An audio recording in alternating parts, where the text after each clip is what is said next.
Babylon. Yeah, we sat down and we cried when we remembered Jerusalem. We were sick, Lord, near to dying. Oh,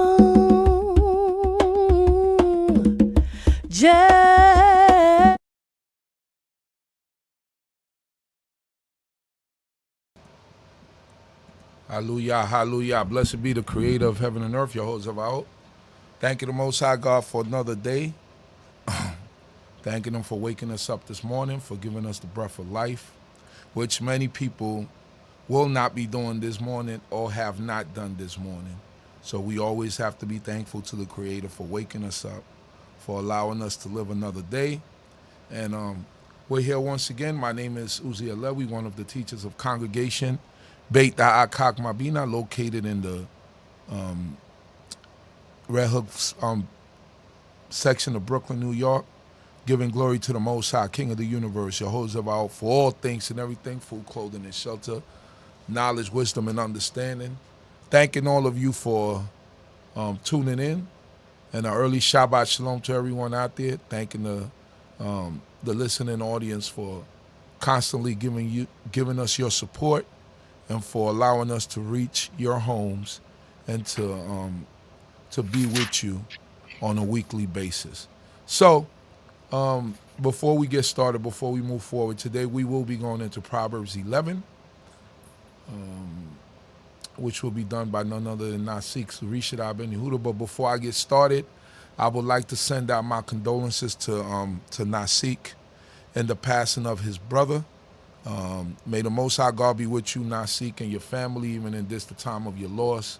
And I pray that the Most High God will strengthen you and your family, your siblings, in this the time of your loss, and that the Most High God will bring you comfort in all things. Shalom, shalom. The Torah for that. First of all, let's give praise to the Supreme Eternal Universe, God of my forefathers, God of Abraham, Isaac, and Jacob. Due respects to the leadership platform I'm on, the D.C.B platform, a spiritual leader, Chief Prince Yariel and Saskar, the host Chief Uzael, to the Princess Chief, brothers and sisters, rabbis, the rabbinate, Maureen, the Kohanim, and visitors. I greet you all in the tongue of my forefathers. Shalom Aleichem, and early Shabbat Shalom. I'd like to start off with Adonai Septadi Dakopi Tilateka, O Lord, on my lips, and my mouth should declare the praise. We'll be covering Vayigash. Well, Proverbs 11 is what I'm finishing up, concluding with, but dealing with Vayigash, which is one of my favorite out of all of the different stories that comes throughout the Genesis saga, dealing with the patriarchal family, and it brings out a lot of deep emotions within this saga. So the way the Sidra is broken up, the rabbis broke it up, how they decided to break it up, they broke it up. Sometimes they might combine certain Sidros, sometimes they keep it separate, but they broke it up the way they broke it up as a Sidra. And so the way we read it, as opposed to say like chapters, like you might see in the regular text, most biblical texts, the rabbis said this where the Sidra should start, this where it should end. But what is strange is that case at the end, it seemed like it would be it's just an unfinished portion of the actual Sidra. So and we're going to the part of Vayigash. But before I go into Vayigash, I think you're not muted in the back. So I think before we go into part of Vayigash, I'd like to address one statement that was brought on left on the chat. I think by a young lady named Gloria. I'm not sure. I believe it was Gloria, and it was a statement that when you go on to beg for food, you know, questions a man's job, something to that effect. But I just wanted to make it clear that at no time did patriarchs of the different tribes went to beg for food. They went to pay and buy grain. So there's a big difference. It's like when you go into the store to shop today, you go there to buy this item, or you want to make sure that you have enough to cover the item. You don't want the guy to ask you about your family or this and that, the other. Even if you might need that particular item for a particular um, um, thing in your life, you don't come there to be questioned about that if he's selling the item, because he's in the role of a merchant selling to a customer particular items. So, and begging is when I don't have the money to pay for it and I need your assistance. And that's begging. And our patriarchs, none of them was in that state at that time. The closest we read about anybody coming close to that state is Yaakov himself when he fled from his brother Esau. So I just want to make that clarity out there for the record, because that will still surface again in this particular portion of Vayigash, which is and he approached. And it starts from the 44th chapter, the 18th verse of Genesis, and it continues all the way to the 47th chapter, ending at the 27th verse. Now, so much stuff in here, so I'm only going to highlight a few things. I probably had to come back to it later and bring out certain other points as we reach later on in YAH and concluding Genesis.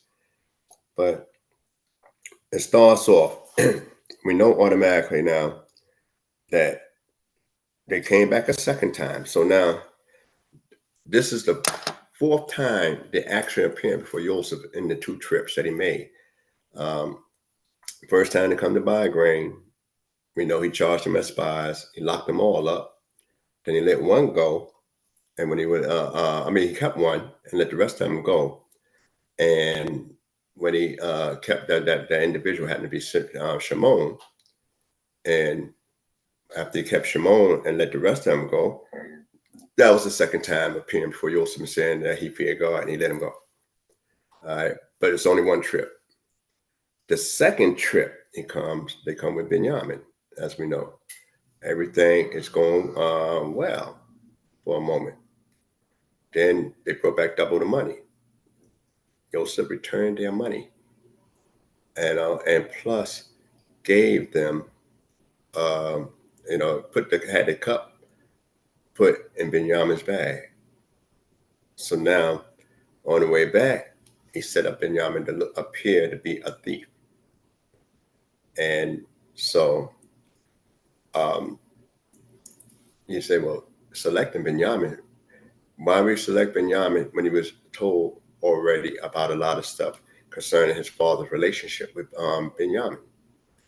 And we noticed that, like I said before, Benjamin's mother, Raquel, she had stole some idols, and also it would make the suspect look more like a family DNA type thing, so to speak. He has stole the goblets. So now, as another question I was asked, I'm doing in between time, which I brought out for discussion with the people, and when it said all the sons hated Joseph, and it's a debatable question. You can answer it one way or the other way. There's no wrong answer in this particular question. But when they say all the brothers, we know that 10 was involved with the sale.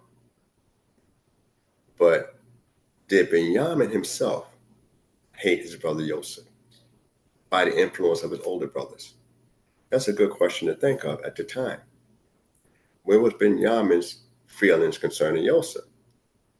Because we take for granted that Benjamin himself, he never hated Joseph. They got the same mother, same father, and he the baby of the family. Or could have been the influence of the other 10 brothers to say, you the baby. Your father made Joseph a coat. He didn't make you anything. He showed more love to Joseph than he showed to you. All right. Joseph had time to spend with his mother for a moment. You had no time to spend with your mother. So shouldn't you feel away? Now, mind you, if Joseph was 17, the youngest Benjamin could have been maybe 10 years old. And you stretch it if you say he's 9. So with older siblings, they could be more impressionable on the youngest, on younger sibling. So I left that question out there for discussion. It's not any real wrong answer, just viewpoints to be discussed in reference to that particular matter. But now the story picks up where Benjamin's found with the cup. They all come back. They're going to put Benjamin in slavery. And unlike the time when Joseph was accused of something, he was put in the royal prison instead of being put with the common prisoners. And you figure on a magnitude of the crime that he was charged with, that would be an automatic death penalty. So why wasn't he put to death? Could it be Potiphar really didn't believe it? We know it's a lot of midrash concerning that. So he had put him in the prison where only the royal people go to. But in ancient times, when you go to the prison, you never come out of that prison unless somebody of authority buy you out or something like that. So that's the only way you come out of prison. They didn't have a time limit when you was put in prison. We had a time limit for a guy sold for his death in our way of life. But in ancient times, for the majority, when you went and somebody of authority put you in a dungeon, you were in the dungeon almost pretty much on a life sentence. So this is some of the things, to consider as going forward. That brings about a big impact in the family dynamics. So the beginning, it starts off, it says, then Judah came near unto him and said, O my Lord, let thy servant, I pray thee, speak a word in my Lord's ear, and let not thy anger burn against thy servant, for thou art even as Pharaoh. Now, Joseph already made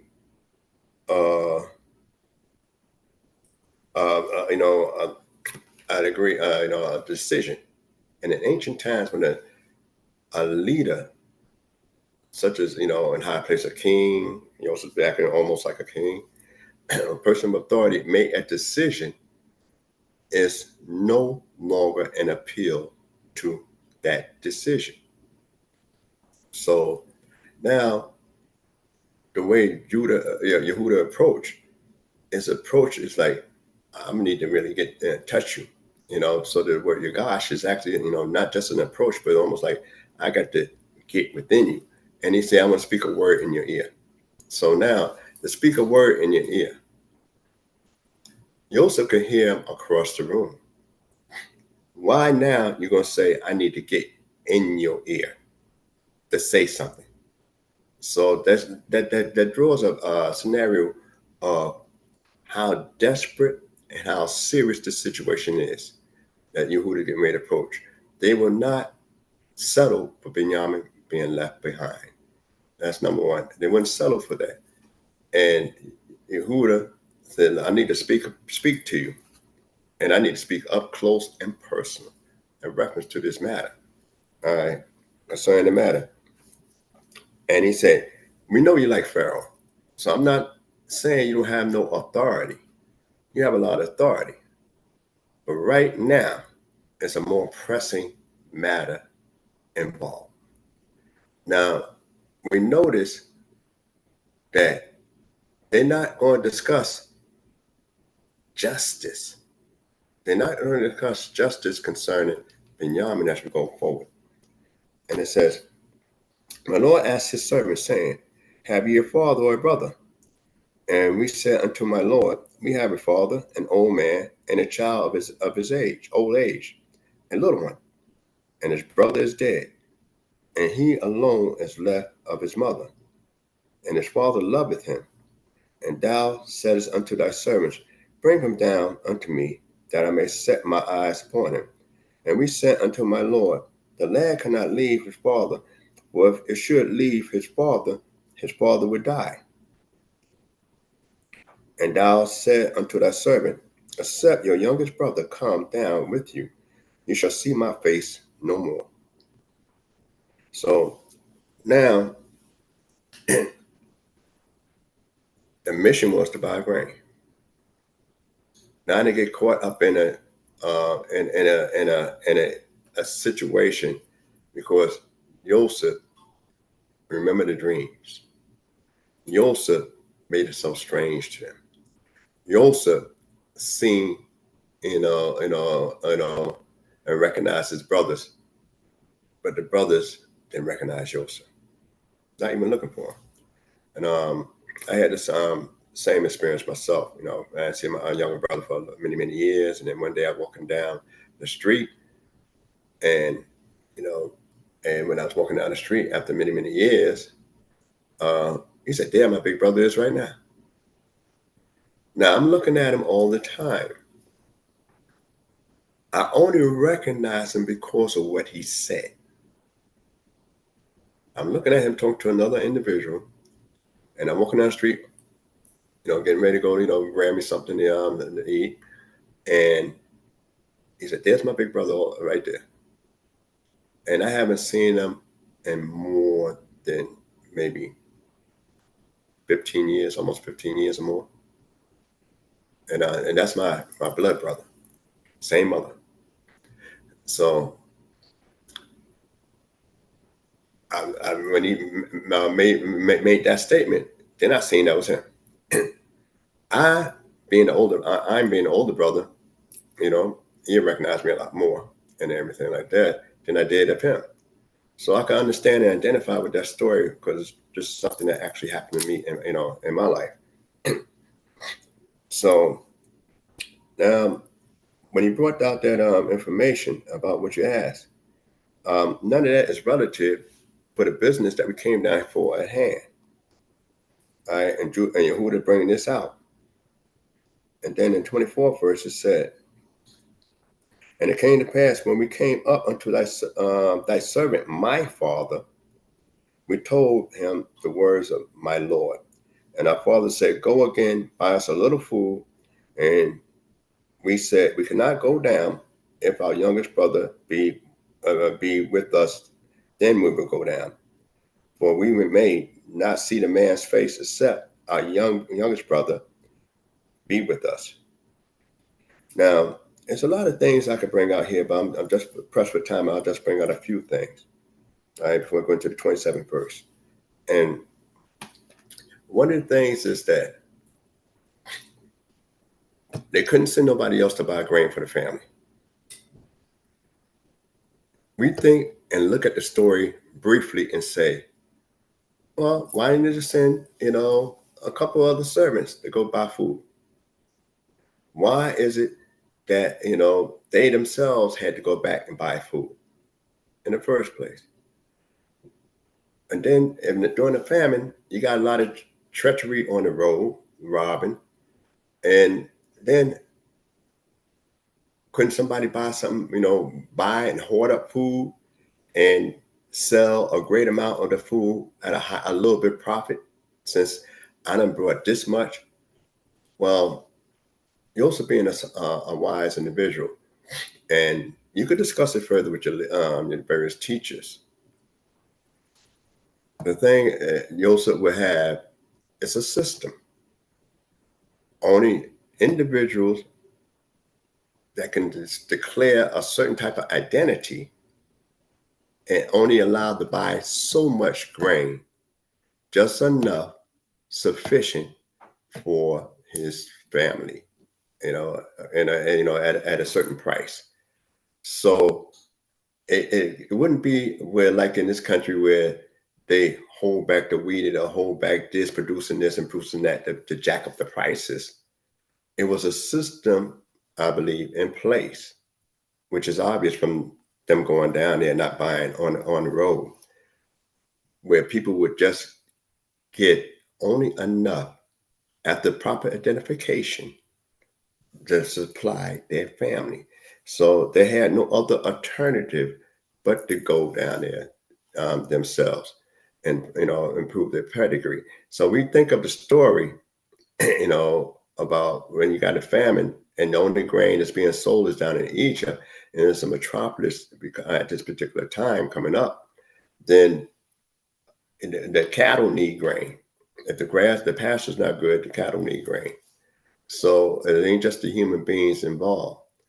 And so that it had to be some kind of system in place that Joseph put in place where you're only going to allocate so much food, as opposed to sometimes it's this society, the scarcity of something jacks up the price of something that was basically low. So just keep that in mind. You can further discuss that point. I'm not going to belabor that at this time. And in the 27th verse, it said, "And I servant my father said unto us, ye know that my wife bore me 2 sons, and the one went out from me. And I said, surely he is torn in pieces, and I have not seen him since. And if you take this one also from me and harm before him, you will bring down my gray hairs with sorrow to the grave. Now therefore, when I come to thy servant my father, and the lad is not with us, and seeing that his soul is bound up with the lad's soul, it will come to pass, when he seeth that the lad is not with us, that he will die, and thy servant will bring down the gray hairs of thy servant our father with sorrow to the grave." Now the verse is very interesting. We're talking about my father and our father, but not thinking Joseph that Joseph has the same father at this time. Also, one of the things is that he took the issue from concern about the goblet and say that justice, how can you execute true justice if it's going to affect somebody else who have not violated any issue at all? So by him taking Benjamin, because of Benjamin's death, will also affect and cause a casualty amongst another innocent individual. And is that justice that you're going to pursue? And so they took the issue from Benjamin's issue of the goblet and brought about and trying to seek, really, is that justice? Because sometimes things got to be done right and good. Like Moses talked later on about right and good in the sight of the people. So something could be right, but would it be any good? And some could, might be good, but is it right? So that's why it's used to be right and good when we deal with justice, which a lot of us, must learn ourselves. What effects it has beyond the individual that we're dealing with. So when we go further, for thy servant became surety for the lad unto my father, saying, if I bring him not unto thee, then shall I bear the blame to my father forever. Now therefore, let thy servant, I pray thee, abide instead of the lad a bondsman to my lord, and let the lad go up with his brethren. For how shall I go up to my father if the lad be not with me, lest I look upon the evil that shall come on my father?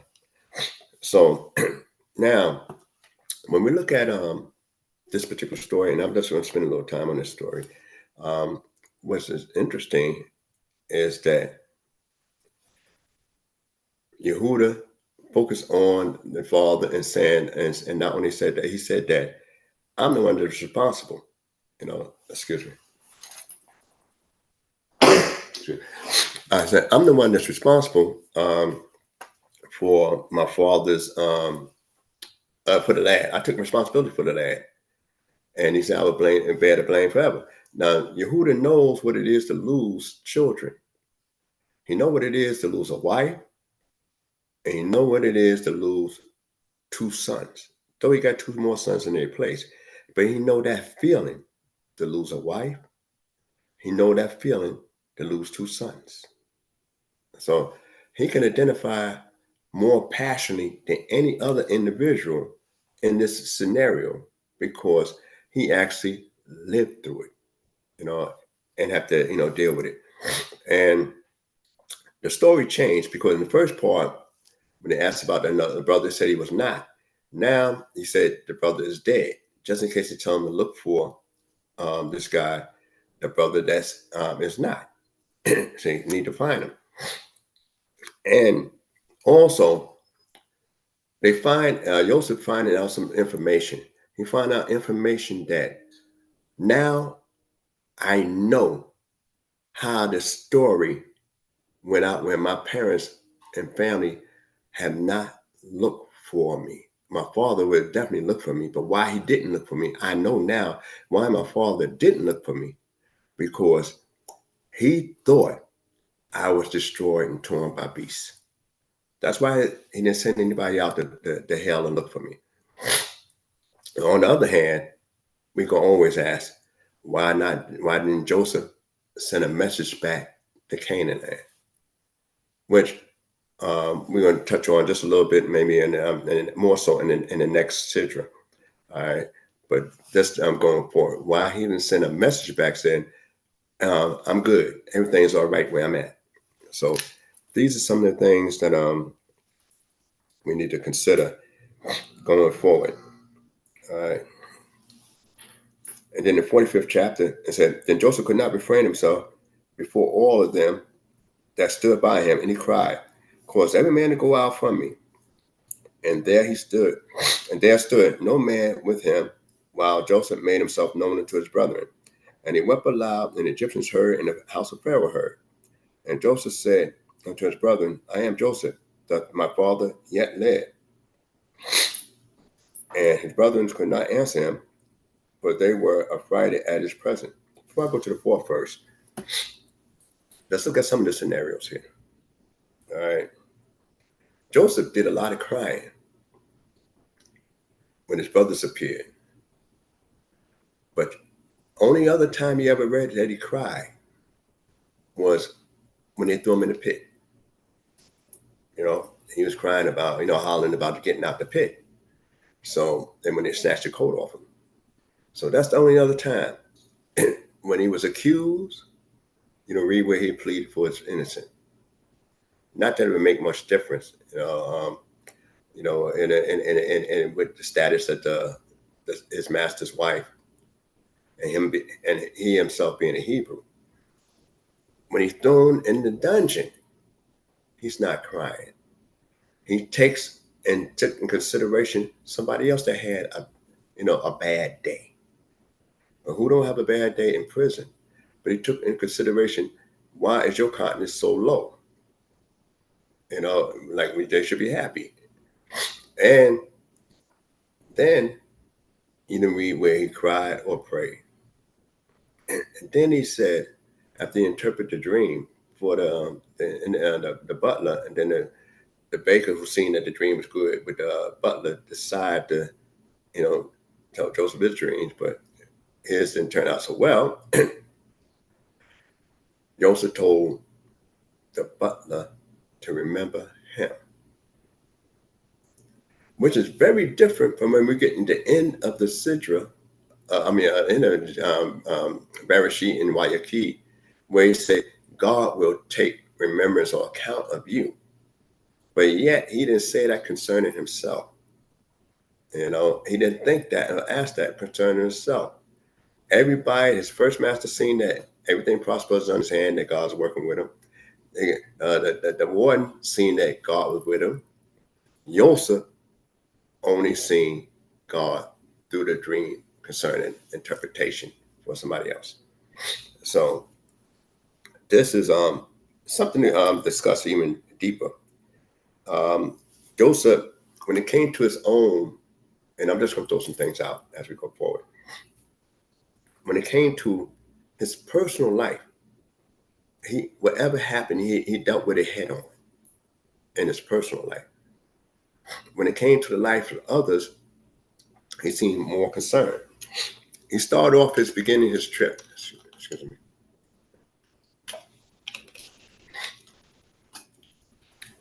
He started off the beginning of his trip before he got forced into an exile situation, being sent on a mission to check the welfare of his brethren. That's how he started his trip. That got him into all this stuff, to where he finally got to where in the position he at now. So he was always concerned, and more concerned about other people's welfare than his very own. And so now, when Yehudah bringing this scenario, Yehudah took the issue from Benjamin and say, and hit him where it hurts the most, where he is concerned about somebody else's welfare greater than his own ambition of getting even with the brothers. As we look, when we look back at the scenario, Joseph only started crying when he confronted his brothers. He'd go get teary-eyed, go leave, then do some serious crying, wipe his eyes, come on back. He would step off when certain issues happen, get teary-eyed.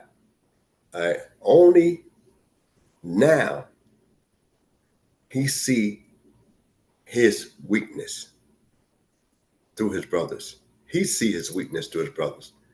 And only now, at this particular time, he genuinely cried, to himself because of a love and longing. So now, this time, and he said he refrained himself in the past. He put it in check. He didn't want nobody to see what's going on, the brothers to see it. So he held it inwardly strong. Only at this particular point in time that Yehudah spoke to him and said, look, I can't hold it anymore. I got to send everybody away. Not to embarrass the brothers, cause them to leave, not to embarrass them. And you say, well, embarrass them in which way? Because of what they did, admitting what they did? Or could it be? And that's a matter of discussion because it's not really clear. You could speak on it in both ways, in several ways. Not to embarrass them where their brother did not recognize him. And he recognized them after all those years. So this is some of the things. Now we're talking, in this case, basically 22 years.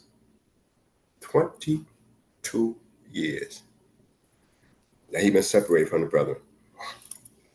So now, when we go into this before, I'm just going to go a couple more and then highlight one more thing, and then go into the Proverbs.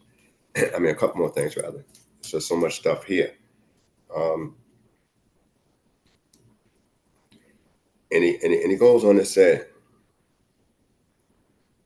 and he wept aloud, and the Egyptians heard, and the house of Pharaoh heard, in the 45th chapter, 3rd verse. And Joseph said unto his brethren, I am Joseph, doth my father yet live? And his brethren could not answer. Now, I read that over it again just to bring out a point. That this time he had a serious cry. Everybody in the household heard. And then it said, and Pharaoh, in the house of Pharaoh, he heard about Joseph crying. And that's loud. So he really bust out. And then he makes a statement, he identifies himself. I am Joseph. And then my father, do he live?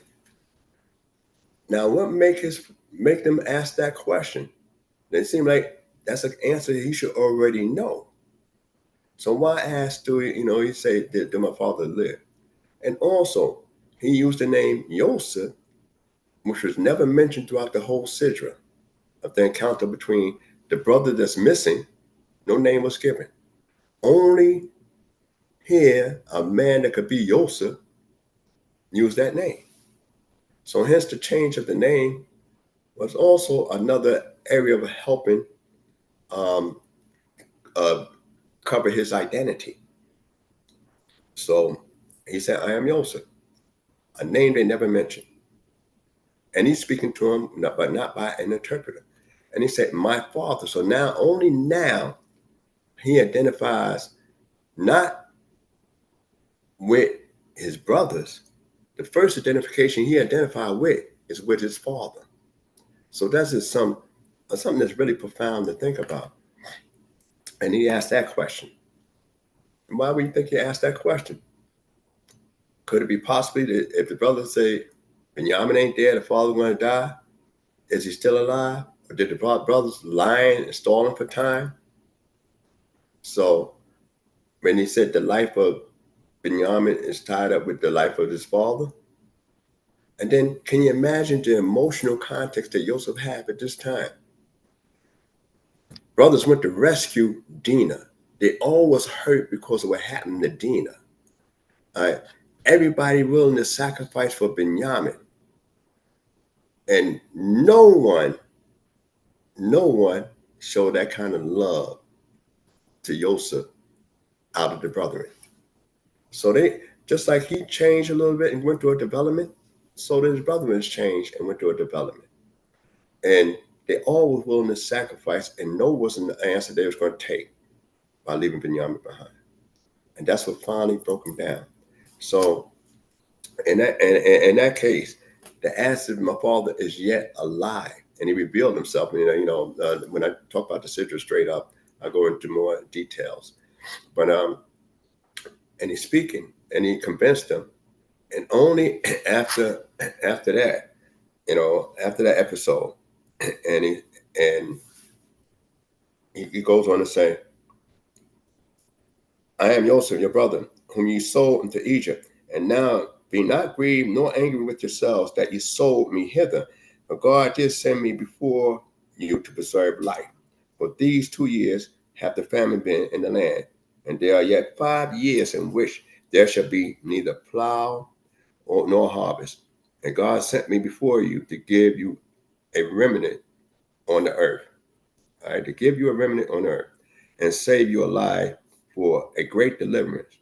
So now it was not you that sent me hither, but God. And he had made me a father to Pharaoh and lord of all his house and ruler over all the land of Egypt. Hasten ye and go up to thy fathers and say unto him, thus said thy son Joseph, God hath made me lord of all Egypt. Come down unto me, tarry not, and thou shalt dwell in the land of Goshen, and thou shalt be near unto me, thou and thy children and thy children's children, and thy flock and thy herds, and all that thou hast, and I will sustain thee.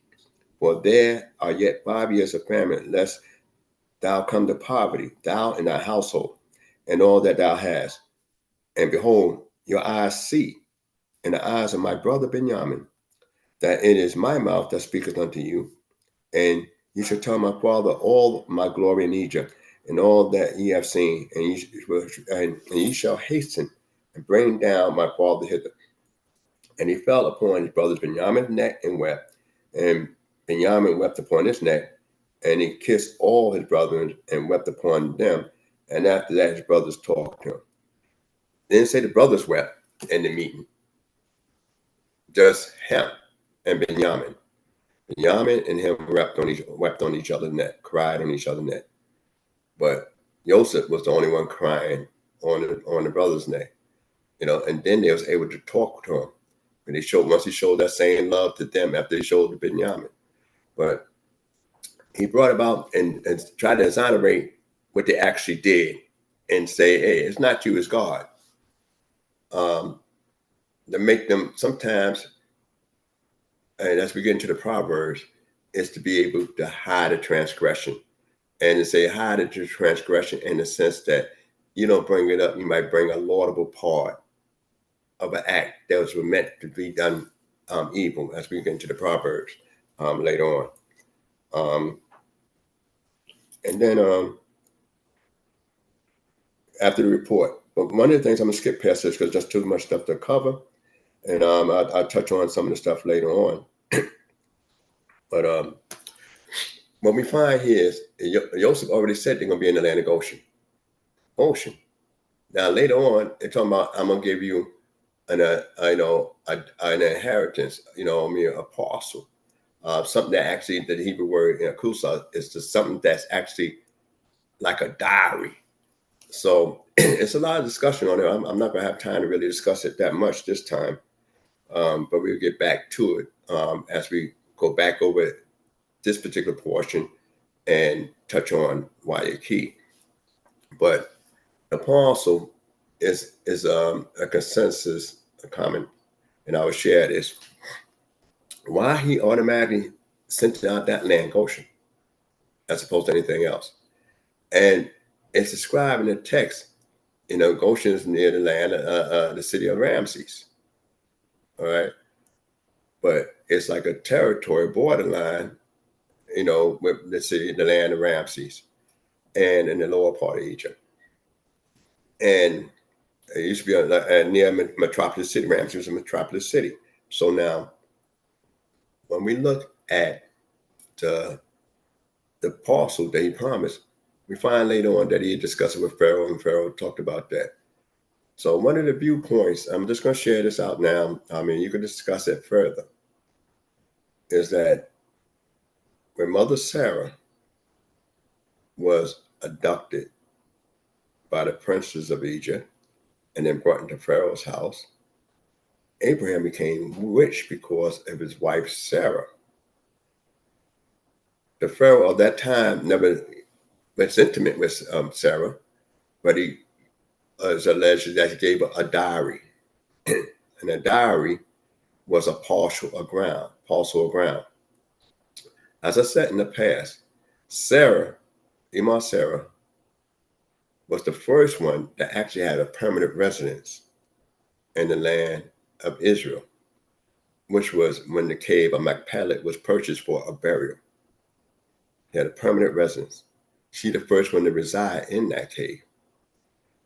Mother Sarah had a parcel but after Pharaoh house was plagued because of her, and they figured it out because we didn't read where God spoke to Pharaoh that they escorted Abraham and his wife out the land and didn't take back none of the stuff. So one viewpoint is that the parcel land in Goshen was actually Sarah's former diary that was given by a previous Pharaoh early, and that's why that spot, Joseph was able to ascend to that spot. Being raised in Egypt, being in Egypt for 20 some odd years, plus knowing the history of Abraham and the family, is the standard reason he knew about that particular spot. All right, so you can discuss it further. I just figured I'd just shed some light on that, and we're gonna find little excerpts, which I'm not going to be able to get into now, that make you consider why certain words and certain terms are used concerning that particular land of Goshen, and that particular location. Because mind you now, it's a famine throughout the whole pretty much known world at the time. So instead of a famine, in the pretty much known world at the time, what makes that so beautiful at this time when you're 2 years into the famine? So you got to consider all that. And then you notice the occupation of these shepherds. So we know he sent for his father. I just want to focus on what the father says, that Jacob, when he heard about that and he saw the wagon, the spirit revived within him. Now, and that's in the same chapter, going around the 27th verse. And it told him all the words of Joseph, which he had said unto them. And when he saw the wagons which Joseph had sent to carry him, the spirit of Jacob, their father, revived, and Israel said, "It is enough. Joseph, my son, is yet alive. I will go and see him before I die." All right. So now, one of the issue is, why would I go and see Joseph? Jacob didn't care about all the stuff accolades he had accumulated. He said, that doesn't matter to me. What mattered to me is that he's actually alive. Because if he lost Benjamin from what he thought, that had wiped out the whole Raquel family, immediate family. Raquel's gone, Joseph gone, Benjamin gone. So the love of his life is all gone in one shot. But when he found out that after all these years that Joseph was alive and his position didn't matter, his accolades didn't matter, he was satisfied alone with just strictly knowing that Joseph is alive, and I just want to see his face. Why see his face? We know he's doing good, you know. And the thing is, they have a discussion about whether he's still, as we say, down with this way of life. If he's still, you know what I mean, the same Joseph I know from way back, did power corrupt and changed him? You know, is he still the same way? Because the way he was presented to Jacob in the earlier part was actually, a real cruel individual and leader, and that power had corrupted him. So this is one thing. We know that Jacob went on down to Egypt, and we know that they go through the genealogy for them. So I just want to just fast forward and just talk about that. After they go through the genealogy and they talk about how many souls went down to Egypt, you know, and the 28th verse of the 46th chapter. And he sent Judah before him unto Joseph to show the way before him unto Goshen. And they came into the land of Goshen. And Joseph made ready his chariot and went to meet Israel his father to Goshen, and to present himself unto him, and fell upon his neck and wept on his neck a good while. I just want to bring out this point because I hear a lot of midrash tales about that, you know, that. So I want to bring this point out. And I'm not trying to discard the allegorical message behind it. I just want to make sure, you know, for the people recognize that they would say, well, Jacob didn't wait when Joseph wept on his neck because he was saying the Shema. All right, Shema Yisrael, you know, Adonai God and Adonai is one. So he didn't weep at the time because he was saying the Shema. And, you know, you figure he picked that time to say the Shema. That's number one. Just to think. Because this is what, you know, one of the major commentaries say. And why at that particular time when you have all day to say that? And then, you know, we say it twice a day most of the times anyway, in our regular prayer. Moses didn't come up with the Kriyat Shema until 40 years into his servitude with the nation of Israel. In the 40th year, when he started to deal with the book of Deuteronomy, that's when you hear the Shema. And Shema is addressed as in a command. When you say Shema, you're telling somebody to listen. And you're usually telling somebody to listen and be and affirm that God is one and you know, and God alone, for a people that's subject to serve another God, not to somebody else who ain't gonna change gods. So I just bring this out not to necessary to say, you know, discard complete a midrashic view, but understand that a lot of viewpoints and comments come at hindsight afterwards, and they might have, you know, have other meanings. Like Jacob could be, you know, some of the viewpoints they would say he said that for everybody else to recognize that. Though I'm seeing Joseph, I have this great love for Joseph, that all that matter in my life, and after that I'm ready to die, that God is really the greatest love in my life. So you could, you know, lean to that viewpoint. But, you know, I'm just sharing information that the Shema itself wasn't mentioned, and it's about a people until Moses' time in his 40th year. So, you know, just to bring that out, you know, in that sense. And Joseph was anxious to meet his father as well. So when we I'm gonna stop right there on that note. Just bring out when he introduced his brothers to. Oh, I gotta finish that part. When he brought his father, his brothers to Pharaoh and everything like that, told him the occupation was shepherds. He really didn't want them to say shepherds directly out like that. When you look at it into the Hebrew, and take each word as stated. But they went further, say the shepherds, and not only that, the family of shepherds before them, ancestors. So I'm saying this is what we into, just what we are. But Joseph want them to settle in Goshen. And the thing is, to settle there is not the reason. The brothers say we only came down here because there was no pastoral land. We didn't really come here to settle. We come here to be able to take care of our livestock and our families. So going down to Egypt was supposed to be temporary in the mindset of the original brothers, eyesight, not to settle there, not to make this home, but they know the covenant in their home was in Israel. So it was not that. But Joseph thinking a little different. So now the difference is Joseph became a person involved with world affairs.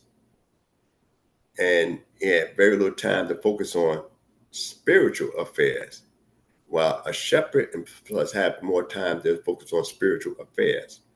So they stated already they only there because of a particular catastrophe that happened. Not that they want to live there, not that Egypt is the beauty and glory or of all lands and stuff of that nature. So these are some things that bear further discussion, and plus why we stayed there so long in the first place. When the original brothers said we only down here for a reason, and maybe for a season. That's it. But and then Pharaoh asked Jacob how old he was, and Jacob told him 130 years, but he's talking about how rough his years were. That's the strange thing. If your number two guy you look at to as your father, and because you also say I'm a father to Pharaoh, so that means I give him guidance and everything like that. I nurture him and give him counsel, and I made Pharaoh who he is. And this is another thing we need to consider. Pharaoh was really no big shot before Joseph got in power. Joseph got in power as a purveyor. And when he got in power as a purveyor, what he did was every 20%, we talk about 10%, 20% of all the Egyptians had during that time of the famine belonged to Pharaoh. So he making money without being there. Because before Joseph's time, he wasn't making that kind of money. Only one that was exonerated was the priest. So Joseph made Pharaoh great when you got all the Egyptians and all the people of the land giving you 20% profit off the top. So he got to be grateful for Pharaoh, for Joseph in that sense. That sets the stage for other things that comes up into when you get into the Exodus, about our contribution to societies. And it also could be a segue about other things in life, contemporary. But this is what Joseph did. He contributed to Pharaoh's greatness by doing that in the famine. It made him great, where he don't have to worry about it. So you got 20% coming from, say, if you got 1 million people, 20% is a lot of money that you don't have to work on, that you own. And that's off the top. And all the land belonged to you. It don't belong to them. So it used to be back when they had real dukes and duchesses and lords, that if you married to a royal family, that all right, I'm gonna give you this parcel of land over here. You Duke so and so, or you the Duchess such and such. Now them people and that land belong to you. You run it the way you want to run it, but that's yours. That's your income. Right there, because you married into the royal family. Well, Joseph married into a high society, but he made Pharaoh rich like that. And that's where you see it first in the scriptures. That's why we love Genesis so much from BINAH King, because you see a lot of stuff going on in Genesis. All right. And we know also, before I go to Proverbs, that if Yaakov was 130 years old. All right. When his father Isaac died, he 120. So that means he's 120 years old when Isaac passed on, because Isaac's only 60 years older than him. Him and Esau buried them together. So Isaac not too long had passed. Joseph spent more time in prison and missed the opportunity to be at the gravesite of his grandfather Isaac. So these are some of the things that's really unique in Genesis as we go forward. But we'll continue and touch on some things next week. And we're going to the Proverbs, the 11th chapter, which is continuation of like the 10th, which is just short sayings in the Proverbs.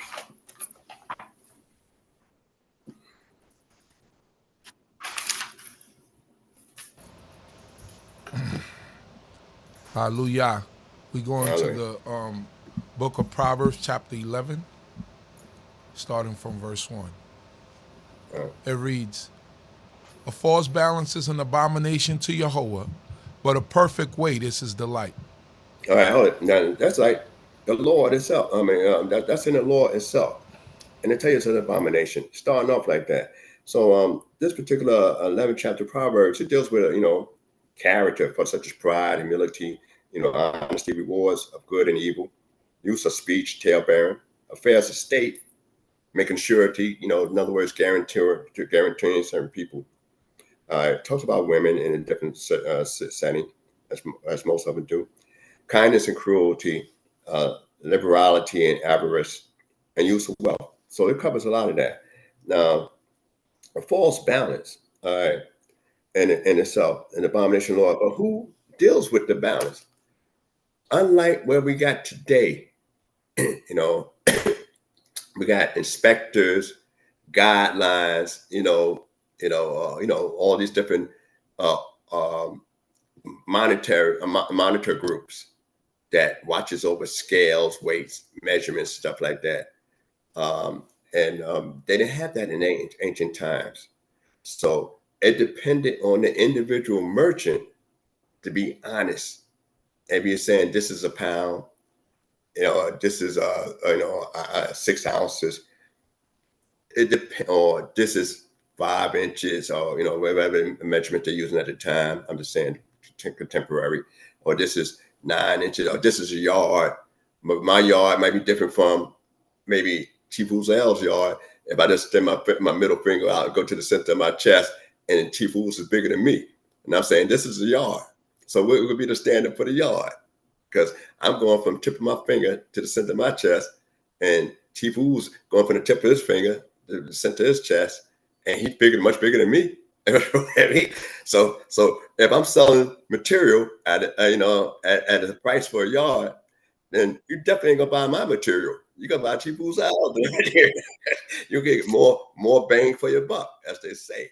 So the thing is, you had to come to a consensus. What would be actually a yard, all around, no matter what my size is and what his size is. So that's why it says it's an abomination, because some people be fairly, treated,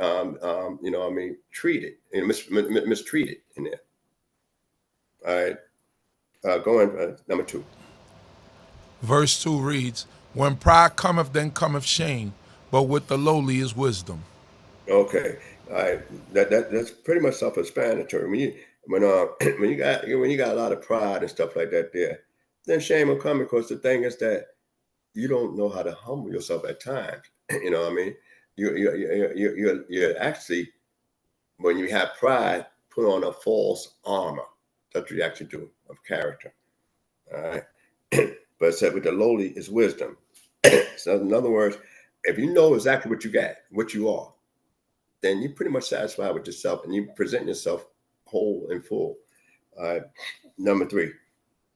Verse 3, it reads, the integrity of the upright shall guide them, but the perverseness of the faithless shall destroy them. All right. So in other words, don't be pretty much hypocritical. That's what it is. That's basically what it's coming for. All right. Continue. Riches profit not in the day of wrath, but righteousness delivereth from death. And sometimes you can have enough money, but you can't buy yourself out of a jam. We got multi-billionaires going to court now. And you say, why are you going to court? Can he buy his way out of this? Can he pay off this? Some things you just can't pay off. Some things you can't buy your way out. So it's cheaper to live a more righteous life than to live a more corrupt life, because they're saying all the riches there won't save you. And then also, as we're going to find out later on, there is a higher judge than the judge on earth. Continue. Verse 5 reads, the righteousness of the sincere shall make straight his way, but the wicked shall fall by his own wickedness. I mean, in other words, right in there, that some people plan and plan hard. Well, one of the things is when we look at, I was reading, we were discussing the 59th Psalm of David yesterday. And one of the interesting things about the 59th Psalm, it takes place around the 19th chapter of Samuel.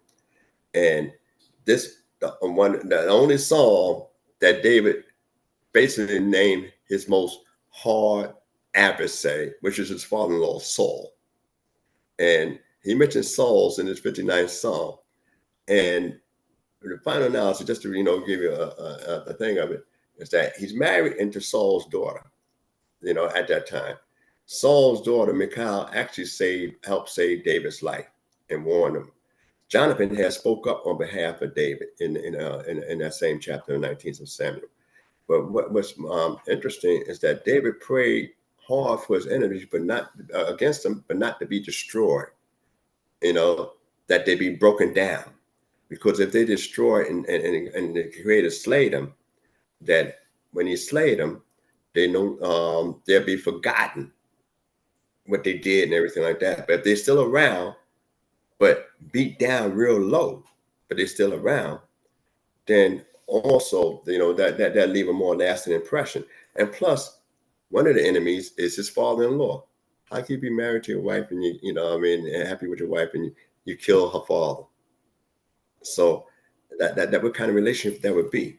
So in that same prayer, though he mentioned Saul as one of the major adversaries in there, and talk about how innocent he was, which he was at that particular time, then how is it? And he told the conductor to keep this song. Keep it. Make sure y'all practice this and use this song here and sing this song, because the song starts from a single individual for anybody that might be in a position like me.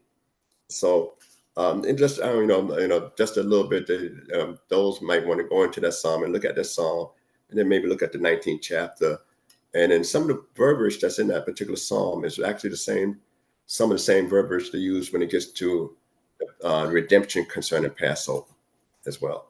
So it's a very interesting psalm to read about. And then David says, it's not just for me, it's for everybody. So he took it to focus off of himself in that psalm and say, everybody else could use this too if you have the same situation I got. But continue.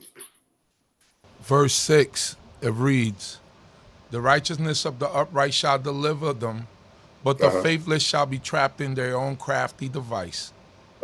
Keep going. Just saying. Oh, I'm sorry. It's saying, with an entangled web we weave when we first practice how to deceive. So sometimes people practice how to deceive and they entangle themselves in their own web. All right, 7. 7 reads, when a wicked man dieth, his expectation shall perish, and the hope of strength perisheth. The righteous is delivered out of trouble, and the wicked cometh into his stead. Okay, hold right there. Now, in other words, if you're a wicked individual, when you leave, all your dreams and hopes, nobody going to support that. They ain't going to perpetuate that. That's why I say you're going to perish. And what you were going to do ain't going to be accomplished. And nobody going to pick up your banner and your standard to try to accomplish that. So that's what it's saying right here, in reference to that. All right. But then they talk about the righteous, is delivered out of trouble, and the wicked cometh in his stead. So in other words, when God saved me, it's going to be a balance somewhere, because somebody put me in a situation. That means that the balance is you got to be in a situation. We got a law like that. If you're making a false accusation against an individual, whatever the penalty that an individual is going to get for your false accusation, you pay that penalty. That's a law, you know. All right. All right. Continue. Verse 9, it reads, with his mouth that impious man destroyeth his neighbor, but through knowledge shall the righteous be delivered. When it goeth well with the righteous, the city rejoiceth, and when the wicked perish, there is joy. By the blessing of the upright, a city is exalted, but it is overthrown by the mouth of the wicked. All right, hold right there. Okay. All right. And now when he talks about the impious, he used the word connect, you know what I mean? All right, that's more like, hypocrisy, and so that's what it's talking about. A person that's impious, more like his hypocrisy. All right, and then in the end of that, it says, by the blessing of the upright is a city exalted, but it's overthrown by the mouth of the wicked. So an individual, if I'm in the city and I'm righteous and I bless the city, that's, I'm only going to bless it according to how the city is operating and moving, and so therefore I will bless the city. But the wicked individual, they're going to be done nothing but destruction for that city. All right, they're going to be destroyed. And so that's why I said, it is overthrown by the mouth of the wicked, because they're doing so much corruption, and this is where, well, we'll get to it later. All right, continue. 12. Verse 12, it reads, he that despiseth his neighbor lacketh understanding, but a man of discernment holdeth his peace. All right, that's very important. You say, well, if I despise my neighbor, how do I lack understanding? Because I don't see any good in him. I don't understand why he like that. I don't consider his faults. So that's why I got to lack understanding, because I got to first understand why this dude acting like that. Why is she acting like that? Because, I mean, and first of all, why I'm living so close to him. All that is concerned, because now you should also recognize what you're around. So why I settle here? It's like Lot settling in Sodom. So you don't know how the people roll. Abraham never had an issue about how the people roll in Sodom, but it went out all over. So the thing is that you got to say, well, can you understand them? So if you got a neighbor, before anything, it's like you got to try to say, well, do I understand? And say he despises neighbor, lack of understanding. All right, because even then you don't have to like somebody, but despise is a strong hatred. So you don't have to like them and don't have to like their ways. But but the thing is, sometimes you gotta say, well, he lives so close to me. And we always hear that saying, it rains on the righteous, well as the wicked. I hope that I got to pray this guy, change his ways. We got people in the family we pray for that hope they change their ways. Brothers and friends in the community, we pray that they hope they change their ways, simply because they're too close. Keep going. Verse 13, it reads, he that goeth about as a talebearer revealeth secrets, but he that is of a faithful spirit concealeth a matter. Okay, all right, right, okay, right there. All right, a talebearer, that's always bad. And the thing is that a talebearer, his reputation is based on defaming other people's reputation. That's what a talebearer is. I'm not important myself. I can't talk about me. I got to talk about everybody else. And I got to talk about negative stuff more so than anything. See, one of the things about when we talk about as this particular chapter open up, and I like to about balance, because we're going to focus on balancing, because everything is like a balance here when we go through these different proverbial sayings. It started off with a false balance, abomination of the Lord, but a perfect weight is his delight. It's only 3 laws in the scriptures, 3 laws in the scripture, that we have that has the exact same reward for, and they're different laws. One is honor your father and your mother, so that your days may be long upon the land which Lord thy God giveth thee. Also, when you see a bird nesting away, you make the mother dam go, and that your days be long. And then also, if you have a just balance, when you go to Deuteronomy 25th chapter, you talk about a just balance, a just weight and just balance, you should have so that your days may be long. You say, well, wow, 3 different aspects, and all of them had the same reward, the direct reward for a command, honor father and mother, we could see that more readily.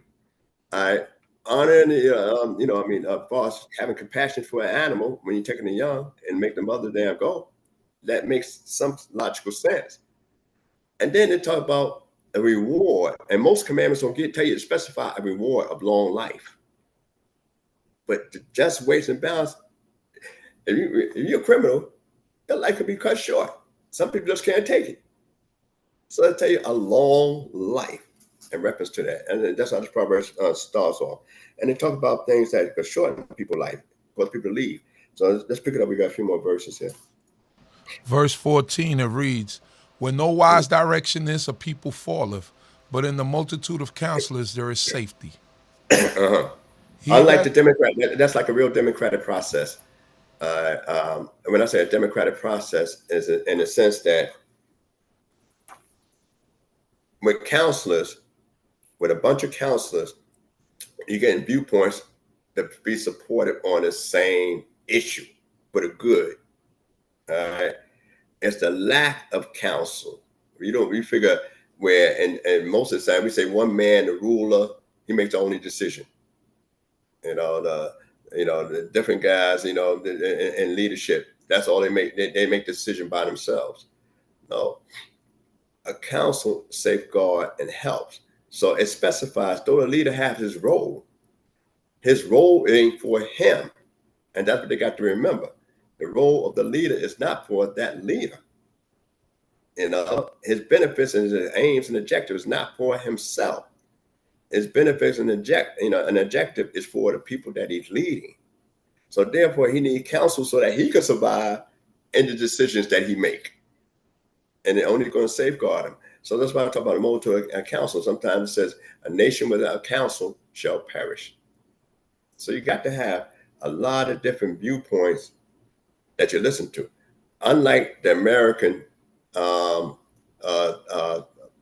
line that they say, too many cooks spoil the broth, So, but with us, when it comes to nationhood, this is necessary. I continue. Verse 15, it reads, "He that is surety for a stranger shall smart for it, but he that hateth them that strike hands is secure."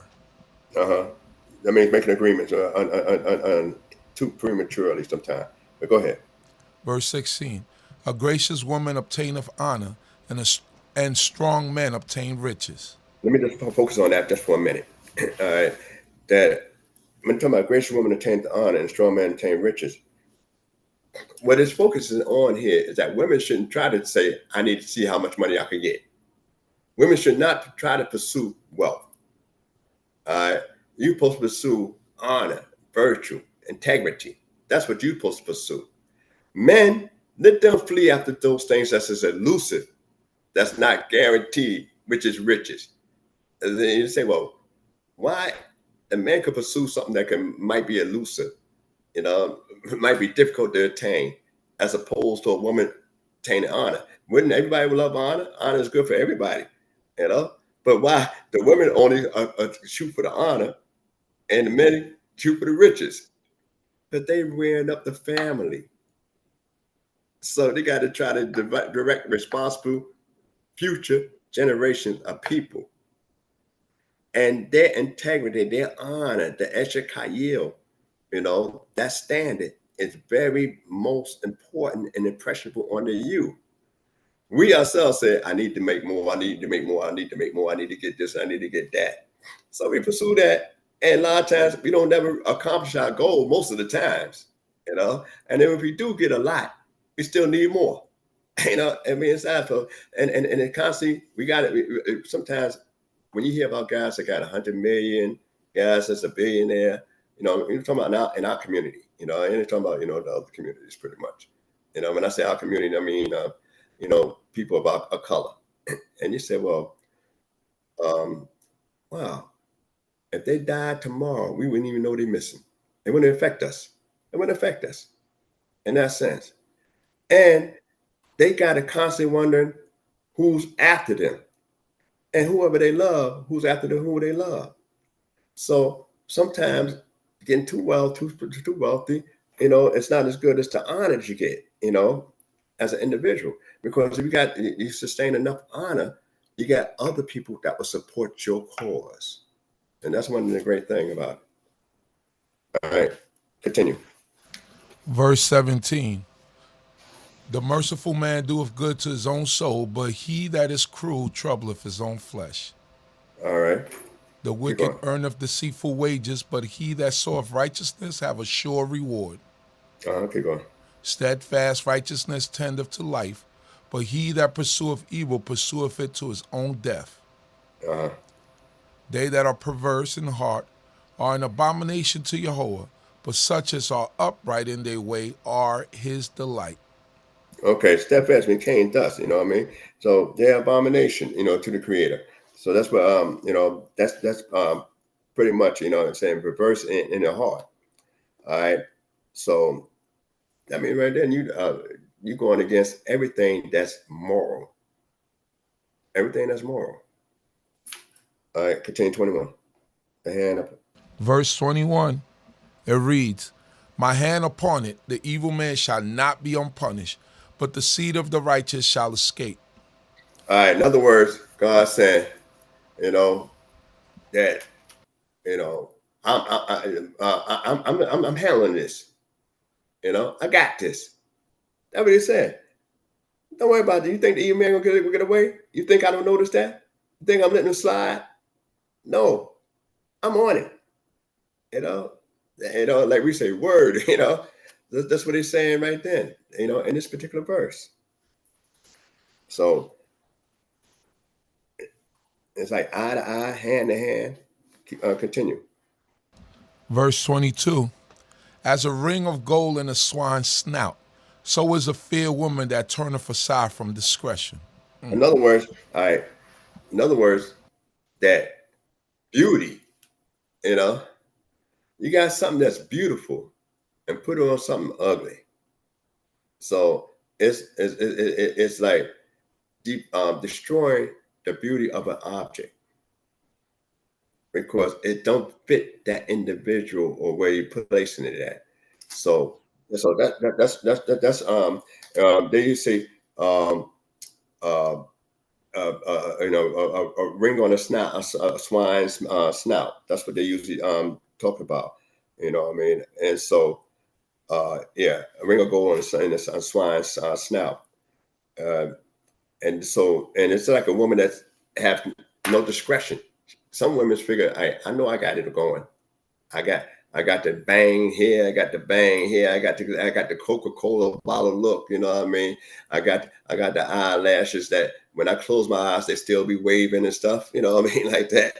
So, you know, they figure they got all that going on with them. You know, so nobody could tell me nothing. I got my pick of whoever I want. You know, and stuff of that nature. So they take their beauty and make it look abominable. We got a good example of that one time.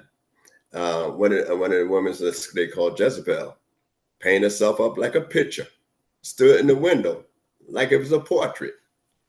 And then the brother Yehu said, you know, all those, all those on my side, you know, cast out. So they threw it down. So, you know, they threw it down and cast it down from the servants cast it down out the window where the dogs ate her and only left her palms and a skull, you know. But she painted herself up like a picture, and the book makes it writer makes it good. It makes a good description of. She made herself look darling, but her heart was nowhere darling. She was responsible for a lot of murders, you know, a lot of murders in the nation of Israel, and not even being an Israelite. But continue. So much for that. Verse 23, it reads, The desire of the righteous is only good, but the expectation of the wicked is wrath. Keep going. There is that scattereth and yet increaseth, and there is that withholdeth more than is meet, but it tendeth only to want. In other words, the thing is that if you extend charity, always try to help, it's, and the giving of yourself, then you could gather because your hands is free. But if you holding and hoarding, then it's after a while, it's nothing else you could get. And you know what? As we're gonna get through in this particular thing, I'm just gonna have them read it all the way out to the end. And as we get to this particular portion, we find out that that a person that's a miser, which we're gonna get to later on, he got so much that he didn't want to share, that he realized later on, I'm really poor. I can't enjoy what I got. I can't enjoy what I got. That's what the miser wind up getting. I don't want to share. And since I don't want to share, and I got so much, I'm afraid of using it myself. So he realized how poor he is. Continue. Verse 25, it reads, the beneficent soul shall be made rich, and he that satisfieth abundantly shall be satisfied also himself. Giving of yourself. That's all. Go ahead. He that withholdeth corn, the people shall curse him, but blessing shall be upon the head of him that selleth it. All right. That means right in there that you ain't trying to hoard it up and wait for the price to go up. Keep going. He that diligently seeketh good seeketh favor, but he that searcheth for evil, it shall come unto him. Keep going. He that trusteth in his riches shall fall, but the righteous shall flourish as foliage.